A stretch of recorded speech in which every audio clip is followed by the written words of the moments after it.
옆에 계신 분들과 함께 인사 나누도록 하겠습니다. 주님의 이름으로 사랑하고 축복합니다. 인사 나누겠습니다. 밖이 굉장히 덥습니다. 어떻게 좀 더우신가요? 네, 뒤에 계신 분들은 시원한 에어컨 바람 때문에 춥다고 하시는 분도 계실 것 같은데, 그렇게 춥게 느껴지는 분들은 한 3칸만 앞자리로 오시면은 좀 덜 추우실 것 같습니다.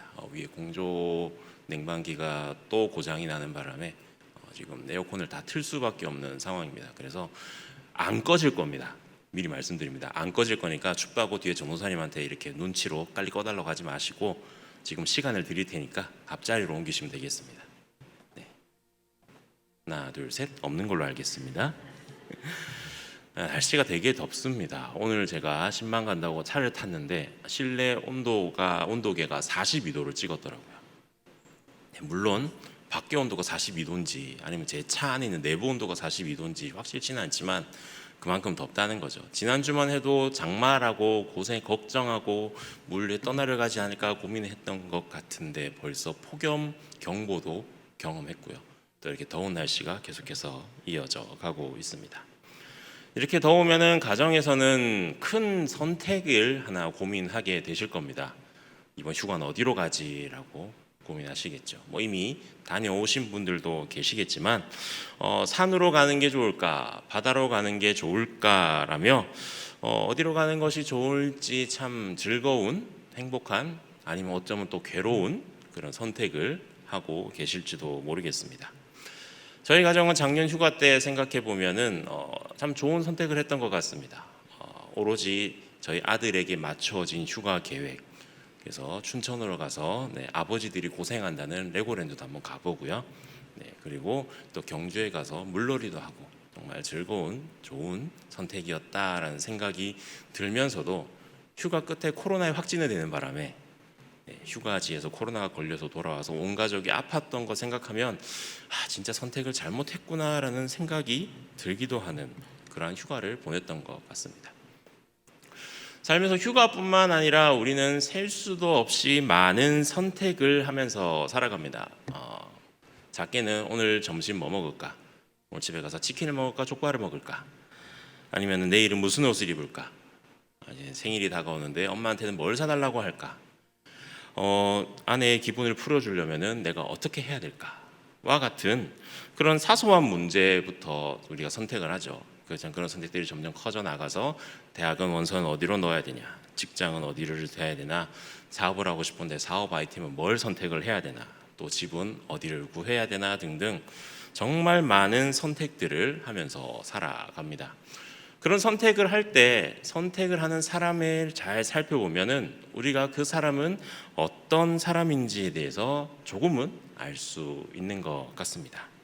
3일 연속 정식 메뉴로 탕수육을 선택하셨던 강신명 목사님을 보면 강신명 목사님은 참 탕수육을 좋아하시는구나라는 생각을 우리가 할 수가 있죠. 그리고 기온이 영하 10도를 떨어져 나가는 강추위 속에서도 아이스 아메리카노 잔을 들고 바깥을 유유히 걸어다니는 저를 보고서는 저분은 얼어 죽어도 아이스 아메리카노만 드시는구나 라면서 정말 그런 사람이 어떤 성향인지 뭐를 좋아하는지를 그 사람의 선택을 통해서 알 수가 있게 되는 것이죠. 생활의 습관, 삶의 모습, 성향 그런 것도 알 수가 있지만 그 사람의 신앙의 모습은 또 어떠한지, 또 그 사람이 과연 신실한 사람인지에 대해서도 우리가 행하는 삶의 선택을 통해서도 알 수가 있게 되는 겁니다. 그 사람의 신앙을 볼 때 특별히나 고난과 어려움이 그 사람에게 닥쳐왔을 때 과연 그 사람이 무엇을 선택하는지를 통하여서 그 사람의 중심에 무엇이 자리 잡고 있는지 우리는 어렴풋이 발견할 수가 있는 것입니다. 그렇기 때문에 우리는 늘 그리스도, 하나님을 선택할 수 있어야 합니다. 어떠한 상황에서도 우리는 하나님을 바라보며 그 뜻을 구하고 그의 음성에 귀를 기울일 수 있어야 합니다. 왜냐하면 우리는 바로 그리스도인이기 때문입니다. 하나님을 의지해야만 하는 존재임과 동시에 그분만이 우리가 가지고 있는 모든 문제를 해결해 주시는 해결자가 되어 주시기 때문입니다.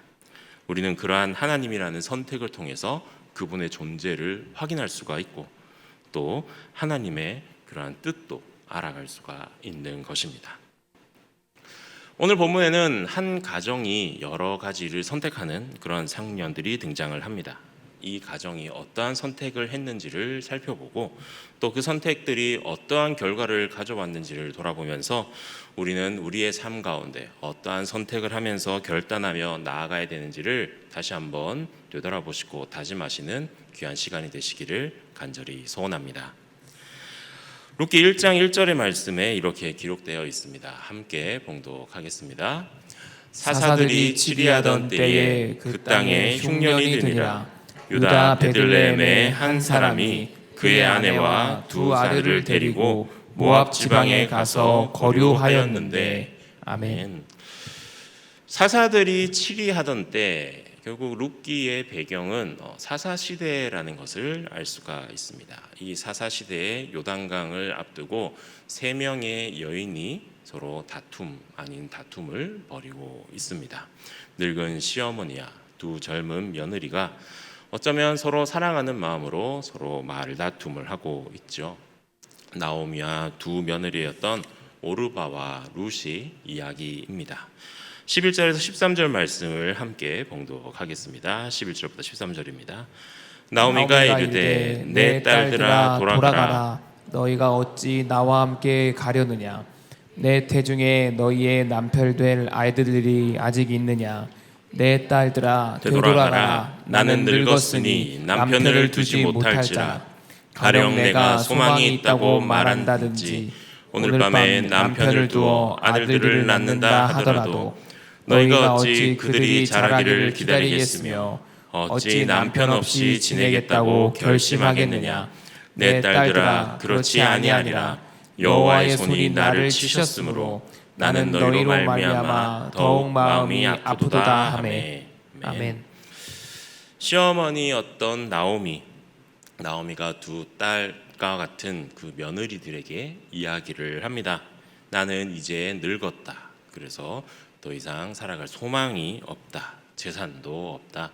나를 따라 율법이 엄격하게 지켜지는 그 유대 사회로 간다는 것은 정말 힘들고 어려운 일이다. 그것도 이방인으로서 또 젊은 과부로서 그곳에 간다 한들 어떠한 희망이 있겠느냐. 혹 내가 결혼해서 자녀를 낳는다 할지라도 그 자녀가 커서 다시금 너희의 지아비가 된다기에는 너무나도 시간이 많이 걸린다라면서 돌아갈 것을 타일러 주고 있습니다. 처음에는 반대를 했죠. 오르바 룻다 처음에 싫다고 이야기를 했는데 두 번, 세 번 걸친 설득의 끝에 오르바는 그 설득을 받아들입니다. 그래서 울면서 절을 하고 다시금 모압 땅으로 돌아가는 그 발걸음을 내딛습니다. 그러나 룻의 반응은 달랐습니다. 오늘 말씀 16절과 17절 말씀을 함께 보도록 하겠습니다. 룻이 이르되 내게 어머니를 떠나며 어머니를 따르지 말고 돌아가라. 강권하지 마옵소서.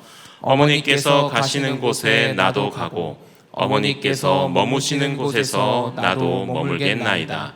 어머니의 백성이 나의 백성이 되고 어머니의 하나님이 나의 하나님이 되시리니 어머니께서 죽으시는 곳에서 나도 죽어 거기 묻힐 것이라. 만일 내가 죽는 일 외에 어머니를 떠나면 여호와께서 내게 벌을 내리시고 더 내리시기를 원하나이다 하는지라. 아멘. 끝까지 시어머니인 나오미를 따르겠다라는 그런 고백을 하고 있습니다. 나오미는 어떤 여자였을까요? 이스라엘이 흉년이 들었을 때 남편인 엘리멜렉을 따라서 양식을 구하러 약속의 땅, 그 가나안 땅을 떠나 모압으로 이주했던 그러한 사람이었습니다. 나오미 가정이 저지른 첫 번째 선택이 참 잘못되었다라는 것을 우리는 볼 수가 있죠. 첫 번째 선택 바로 모압 땅으로의 이주였습니다. 흉년으로 인해서 아무리 가물고 굶주리고 정말 그런 상황들이 펼쳐진다 할지라도 하나님의 땅을 떠난다는 것, 그리고 떠난 땅이 우상이 가득한 그러한 땅이었다라는 것은 어쩌면 이해하기 힘든 부분일 수 있습니다. 한 번씩은 다 이사들을 해보셨을 것입니다. 저도 결혼을 하고 가정을 이루고 몇 번 이사를 했었습니다. 경북 영주, 그리고 김해 장유, 대구 칠곡, 그리고 충주까지 여러 번 이사를 했는데 이사를 해보신 분들은 잘 아시겠지만 그게 참 쉽지는 않습니다. 포장 이사를 한들 짐도 챙겨야 되고 정리할 것도 정리해야 되고 또 그것을 또 이삿짐 센터도 선택하고 여러 가지 옮기고 정리하는 것 쉬운 일은 아니죠. 또 저 같은 경우는 그래도 교역자다 보니 사택이 준비되어 있어서 그나마 좀 불편함은 없었지만 또 집을 구하는 문제 또한 또 쉽지 않은 문제입니다. 그래서 이사를 한다는 것 참 사람들에게 있어서 쉬운 일이 아닙니다. 여기서 내가 살고 있는 곳에서 바로 옆 단지, 옆 통로로 이사 가는 것도 똑같이 힘들고 어려운 일인데 먼 지역으로 떠난다. 삶의 터전을 다 버리고 새로운 곳으로 간다. 정말 쉽지 않은 결정이죠. 이사를 하고 새로운 사람을 사귀는 것도 어렵고 새로운 환경에 적응하는 것도 어렵고 새로운 학교에 또 적응하기, 새로운 직장에 다니는 거 다 쉬운 일이 아닙니다. 엘리멜렉의 가족은 그런 어려움, 그런 불편함을 다 감수하고 그 땅을 떠났습니다. 왜요? 왜 그랬을까요? 그 땅의 흉년이 그 모든 것들을 다 감수한 것보다 더 힘들었기 때문이라고 판단했을 것입니다. 오늘날 사람들이 가지고 있었던 그런 많은 짐은 없었겠죠. 하지만 다른 원인도 아니라 흉년이 들었기 때문에 그 땅을 떠나서 다른 땅으로 가게 되었습니다. 어떻게 보면 참 합리적이라고도 볼 수가 있습니다. 먹을 것이 없어서 굶어 죽는 것보다는 이런 어려움들을 다 겪으면서 불편함을 다 감수하면서 먹을 것이 있는 땅에서 굶어 죽지 않는 것이 어떻게 보면 세상적으로는 옳은 선택일 수도 있죠. 그런데 그 베들레헴 땅에 이 나오미 가족, 엘리멜렉의 가족만 흉년이 들었던가요? 아닙니다. 그 지역 전체가 다 흉년이 들었습니다. 그 가정만 힘들어하는 것이 아니라 그 베들레헴에 있는 모든 가정들이 굶주림에 힘들어하고 고통받고 있었습니다. 우리 성경에 나오지만 나오미가 돌아왔을 때 베들레헴에 나오미를 알아보는 사람들이 참 많이 등장을 하죠. 그걸로 봤으면 그 땅 가운데는 여전히 그곳에서 삶의 터전을 이어나간 사람들이 대부분이었다는 것을 알 수가 있습니다. 사실 이스라엘 백성들이 살고 있는 그 베들레헴, 그 가나안 땅은 어떻게 해서 얻은 땅입니까? 이스라엘 백성들이 얼마나 많은 어려움과 고통 그리고 오랜 세월 동안 훈련을 받고 얻은 그러한 가나안 땅 아니겠습니까? 하나님께서 그 땅을 어떻게 허락을 하셨는지를 생각한다면 흉년이 들었다고 해서 그 땅을 낼름 버려버리고 먹을 것이 풍족한 모압 땅으로 이동갔다는 것, 결국 하나님을 무시하고 하나님의 뜻을 생각하지 않고 세상적인 판단, 내가 처해 있는 지금 현실의 상황을 우선시 선택했다라는 것을 우리는 알 수가 있는 것입니다. 모압 땅이 또 하나님을 섬기는 땅은 아니었습니다. 민수기 21장 29절에 모압아 내가 화를 당하도다, 그모스의 백성아 내가 멸망하였도다라고 기록된 것을 보면 그 땅 가운데는 그모스라는 우상을 섬기는 그러한 민족들이 있는 땅이 바로 모압 땅이었다는 것을 알 수가 있죠. 그런데 흉년에 살기 힘들어서 하나님이 주신 땅을 떠나서 이방 신과 이방 문화가 있는 땅으로 갔다. 그곳에서 거주민으로 살아야 됐다라는 결심을 하게 되었다는 거죠. 물론 가족들이 굶어 죽는 것보다는 낫겠지라고 해서 가족들을 먹여 살리고 보살피려고 하는 엘리멜렉의 그러한 마음을 어떻게 보면 또 칭찬할 수도 있겠습니다. 하지만 그가 모압으로 이사 갔다는 사실이 하나님의 입장에서 과연 정당하게 보일 수가 있을까요? 하나님이 우리에게 주신 것, 우리에게 허락하신 것, 우리에게 마음으로 주신 그런 장소와 상황들, 환경들, 그런 것에 만족하지 않고 그것에 실증내고 불편을 느낄 때마다 그것을 떠나고 그것을 저버리고 하나님을 외면하고 세상을 선택하면서 살아가고 불평하기 좋아하고 신실하지 못한 상태를 보인다면 과연 그런 모습이 하나님 앞에서 올바른 모습, 주님의 백성된 모습으로 비춰질 수 있겠냐라는 것이죠. 하지만 이러한 선택에도 우리는 하나님의 은혜를 경험할 수가 있습니다. 잘못된 선택으로 가족의 인생이 망하고 고통 속에서 결국 그 삶이 끝났다라고 결론을 내려지는 것이 아닙니다. 엘리멜렉의 여호와에 대한 믿음이 부족을 시사하든지 아니면 그가 가지고 있던 불만을 표현하든지 그것은 중요하지가 않습니다. 중요한 것은 하나님께서 오늘 우리에게 룻기를 통해서 하나님의 그 은혜로운 섭리가 인간이 가지고 있는 어리석음 가운데서도 결코 제한받지 않고 우리에게 임하여 주신다라는 것을 우리는 발견할 수 있어야 되는 것입니다. 그렇듯 룻기에는 룻이 등장하면서 생겨나는 가족 내의 궁극적인 즐거움, 또 그들에 대한 이야기, 그런 모든 과정 속에 담겨져 있는 것, 하나님이 주관하시는 돌보심, 그것에는 자비와 은혜가 가득하다라는 것을 우리는 발견해야 됩니다. 이러한 유익이 어리석은 행위의 결과로 얻어졌다는 것, 하나님께서 얼마나 사랑이 넘치고 얼마나 그 사랑이 큰지 오히려 우리에게 알려주시는 반증의 증거가 되는 것이죠. 하나님의 섭리는 우리가 행하고 있는 잘못된 선택들을 덮어주실 정도로 크고 놀라운 것이라는 것을 우리는 기억해야만 합니다. 엘리멜렉의 가정에는 또 이 모압 속에서도 또 계속해서 잘못된 선택을 이어져 나가고 있습니다. 하나님께서는 계속 말씀하셨습니다. 가나안 땅에 들어가는 이스라엘 백성들에게 당부하고 또 경고의 말씀을 하셨습니다. 이방 여인들과 결혼하지 말라라는 말씀이었습니다. 하나님께서 이스라엘 백성들에게 늘 경고하셨던 것이 이방 우상을 섬기지 말라, 또 이방 여인과 결혼하지 말라라는 것들이었죠. 왜 이방 여인과 결혼하지 말라고 하였을까요? 이방 여인과 결혼하게 되면 결국 이방 문화가 들어오게 되고, 이방 문화가 들어오게 되면 또 이방의 우상들도 함께 들어오기 때문입니다. 에스라 10장에서도 이방 여인들과 결혼한 자들을 다 그 연을 끊으라라고 말씀하셨던 것.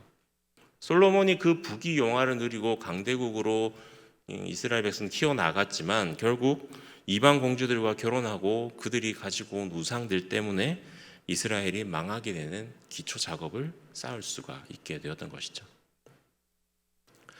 엘리멜렉도 사실 잘 알고 있었을 것입니다. 하지만 그 사실을 알고 있어도 하나님의 말씀을 선택하지 않고 우상의 땅으로 이주했고, 또 그 결과 두 아들들은 각각 이방 여인을 만나 결혼하게 되었습니다. 이 선택의 결과는 우리가 너무나 잘 알고 있죠. 이방 땅에서 엘리멜렉도 죽게 되고 두 아들들도 젊은 나이에 죽게 되었습니다. 더 이상 그 엘리멜렉의 가문이 이어질 수 없는 그러한 상태에 놓이게 된 것이죠. 어려움 속에서 하나님을 구하지 않고 세상을 구한 결과가 어떻게 보면 참 암담하다고도 볼 수가 있습니다. 우리도 이런 선택을 할 수 있다는 것을 우리는 기억해야 됩니다. 나오미 가정에 찾아온 흉년이란 어려움, 우리에게도 찾아온 어려움 속에서 우리는 하나님이 아닌 다른 것들을 선택하면서 살아가고 있지는 않은지요. 가정에 대한 어려움, 학업에 대한 어려움, 친구 관계, 또 대인 관계, 직장의 문제, 자녀들의 문제, 미래에 대한 문제, 수많은 어려움들이 우리를 힘들게 하고 외롭게 하고 절망 가운데 빠지게 하고 낙심에 빠지게 하고 있지는 않습니까? 그런 상황 속에서 우리는 그것을 해결하고 이겨내려고 선택을 하는데 과연 어떠한 선택을 하고 계십니까?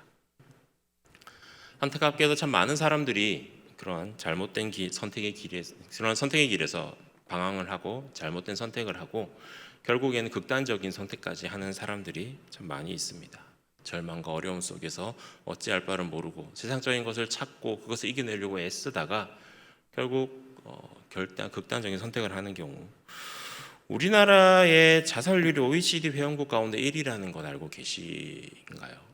몇 년 전만 하더라도 20대 자살률이 1위였는데 다행히 20대 자살률은 3위인가 4위인가로 밀려났다고 합니다. 대신에 노인층의 자살률이 급증하여서 1위 자리를 굳건하게 지키고 있다라고 하네요. 하나님이 아닌 다른 것들을 선택한 사람들에게 돌아오는 결과라고도 볼 수가 있을 것입니다. 남편과 두 아들을 잃고 두 며느리와 함께 밤낮을 눈물을 흘리며 보냈을 나오미의 그 현실이나 우리가 무엇을 선택해야 될지 걱정하고 고민하고 정말 주저하면서 세상의 그 어떤 것들을 붙잡고 이겨내려고 애쓰고 있는 그 우리의 현실의 모습이 어찌 보면 똑같은 참담한 현실로 다가오게 될 것입니다. 나오미 가정이 정말 희망이 없는 것처럼 보이듯이 우리의 그런 상황도 똑같이 희망이 없다라고 느껴질 때가 있는 것입니다. 하지만 오늘 말씀은 그런 절망 가운데서 이야기가 끝나지가 않습니다. 이런 어려운 상황 속에서도 새로운 국면이 펼쳐지고 있는 것을 우리는 볼 수가 있습니다. 바로 어리석은 선택 가운데 자신의 선택을 되돌아보면서 다시금 하나님을 선택하는, 다시금 하나님께로 돌아오는 그러한 선택이 또 이어지고 있습니다. 나오미는 모든 것을 잃고 절망 가운데 빠져 있을 때 하나님께서 허락하셨던 그 땅을 떠올리게 됩니다. 하나님을 생각하게 되었습니다. 하나님께서 그 땅 가운데 은혜를 주셔서 먹을 것이 있다라는 소식을 듣게 된 것입니다. 모든 것을 포기하고 죽고 싶다라는 생각이 들었을 때에 결국 떠올린 것이 하나님의 은혜였고, 내가 그 땅에 가면은 굶어 죽지는 않겠구나, 설마 내가 굶어 죽겠냐라는 그런 희망을 발견하게 된 것이죠. 그래서 결국 하나님께로 다시금 돌아가게 되었습니다. 뿐만 아니라 이 오늘 룻기의 주인공이 룻도 나오미를 따라서 하나님께로 나아가는 선택을 하게 됩니다. 16절 말씀을 다시 한번 읽어보도록 하겠습니다. 룻이 이르되 내게 어머니를 떠나며 어머니를 따르지 말고 돌아가라 강권하지 마옵소서. 어머니께서 가시는 곳에 나도 가고 어머니께서 머무시는 곳에서 나도 머물겠나이다. 어머니의 백성이 나의 백성이 되고 어머니의 하나님이 나의 하나님이 되시리니. 아멘. 이런 상황 속에서 다시 하나님을 선택한다는 거 어떻게 보면은 참 쉬운 결정은 아니었을 것입니다. 적어도 나오미는 원래 고향이었던 베들레헴으로 돌아가는 것을 선택하는 것이 쉬웠을 수도 있지만, 이방 여인이었던 모압 사람이었던 룻에게는 정말 힘들고 어려운 선택이었을 것입니다. 지금까지 살아왔던 삶의 모든 습관이 모압 땅에 맞춰져 있었을 것입니다. 또 유대 땅이 어떤 땅입니까? 이스라엘 백성들이 어떤 백성들입니까? 이방인들을 개보다 못한 취급을 하면서 살아왔던 그러한 민족 아닙니까? 그런 백성들이 살고 있는 이스라엘 땅, 베들레헴 땅으로 간다는 거 결코 쉬운 선택이 아니었습니다. 특히나 여자의 몸, 과부의 몸으로 그 땅에 가서 그러한 모든 어려움과 눈총 핍박을 견디면서 살아간다. 정말 쉬운 선택은 아니었을 것입니다. 여러분이라면 룻과 같은 선택을 하셨겠습니까? 아니, 룻보다는 차라리 오르바와 같은 선택이 우리에게 더 쉬운 선택 아니었을까요? 이런 모습은 오르바에게만 있는 것이 아니라 우리에게도 동일하게 있을 수가 있습니다. 제가 교회 학교를 하면서 중등부, 고등부, 청년부 친구들을 만났을 때 상담했던 이야기들 중에 술, 담배에 관한 이야기들이 참 많이 있었습니다. 그래서 술, 담배 때문에 참 죄 지은 것 같고 하나님 붙들 줄 모르겠다라고 하는 친구들이 있었는데, 그걸 알면서 왜 했냐라고 물어보니까 하는 말이, 친구들이 다 하는데 나도 안 하면은 왕따 당할까 봐 라는 이야기를 하더라고요. 자녀들의 신앙 교육을 할 때 부모님들이 중학교 때까지는 어떻게 해서 내 애들을 교회로 데려가십니다. 근데 수능을 앞두고 고등학교가 올라가고 고3이 되면은 아이들이 점점 사라집니다. 물어보면 다 학원에 갔다 하더라고요. 왜 주일에도 학원에 보내시나요? 라고 하면은 다른 애들은 다 주일에도 학원 가고 가회하고 하는데 우리 애만 안 가면은 뒤처질 것 같아서요. 라고. 그래서 대학 가면 다시 잘 하겠죠. 라고 생각하시더라고요. 하나님을 선택해야 되는데 하나님께 기도한다고 해결이 되나? 믿음 안에서 믿음을 지키면서 살아가야 되는데 믿음을 지키면 우리 가정이 변화될 수 있나? 염려와 의심과 불신들이 우리 안에 있지 않습니까? 그래서 하나님이 아닌, 믿음이 아닌, 신앙의 모습이 아닌 세상 사람들과 똑같은 선택을 하고 있는 우리의 모습을 발견할 수 있지 않나요? 롯은 정말 힘든 상황 속에 처해 있습니다. 어렵고 힘든 그 선택의 길 가운데 롯은 하나님을 선택을 했습니다. 그 롯이 선택한 그 선택 때문에 희망이 올 수도 있지만 더 힘든 절망 속에 빠질 수도 있는 그런 상황이었습니다. 하지만 롯은 하나님을 선택했습니다. 그의 선택은 뒤도 돌아보지 않는 그런 확고한 선택이었습니다. 모든 것을 하나님께만 걸었습니다. 그 롯의 선택의 결과는 어떠했나요? 우리가 너무 잘 알고 있죠. 마태복음 1장 5절과 6절에 이렇게 기록되어 있습니다. 살몬은 라합에게서 보아스를 낳고 보아스는 룻에게서 오벳을 낳고 오벳은 이새를 낳고 이새는 다윗 왕을 낳으니라. 훗날 이스라엘 베들레헴으로 가서 보아스와 결혼하게 되고 훗날 또 다윗의 자손, 다윗의 조상이 되었죠. 무엇보다 놀라운 것은 이방 여인의 룻의 그 계보를 통하여서 구원자 되신 예수 그리스도께서 이 땅에 태어나셨다라는 것입니다. 그리고 그 룻의 이름은 신약 성경 제일 앞장, 제일 첫 번째 장에 예수님에게 나오는 그 족보에도 기록이 되어 있습니다. 우리의 선택, 우리의 삶에 경험하고 선택해야 되는 많은 상황 속에서 우리는 무엇을 선택해야 될까요? 룻이 했던 선택이 우리의 선택이 되어야 하지는 않을까요? 너무나도 힘들고 절망적이라서 정말 앞이 보이지 않고 도무지 희망이라고 있지 않을 것 같은 상황 속에서 있을 때도 우리의 선택은 늘 하나님이어야 함을 기억하시길 바랍니다. 우리의 선택이 우리의 중심을 나타내고 또 그 선택이 우리를 책임져 주신다는 것을 꼭 기억하시길 바랍니다. 우리가 다른 어떤 것이 아니라 하나님을 선택하고 하나님만 의지하면서 나아갈 때 우리가 깊은 수렁과 헤어나올 수 없는 운동에 빠져 있다 할지라도 하나님은 거기서부터 우리를 건져 주시고 구원해 주시는 분을 잊지 않으시기를 바랍니다. 원하옵기는 우리가 앞으로 겪을 그런 많은 선택의 문제 가운데서도 결코 흔들리지 마시고 오직 하나님만 바라보시면서 늘 하나님의 은혜, 하나님의 건져 주심, 하나님께서 나와 함께 하심을 경험하고 느끼고 또 그렇게 해서 하나님께 영광 올려드리면서 살아가실 수 있는 저와 여러분들이 되시기를 간절히 소원합니다.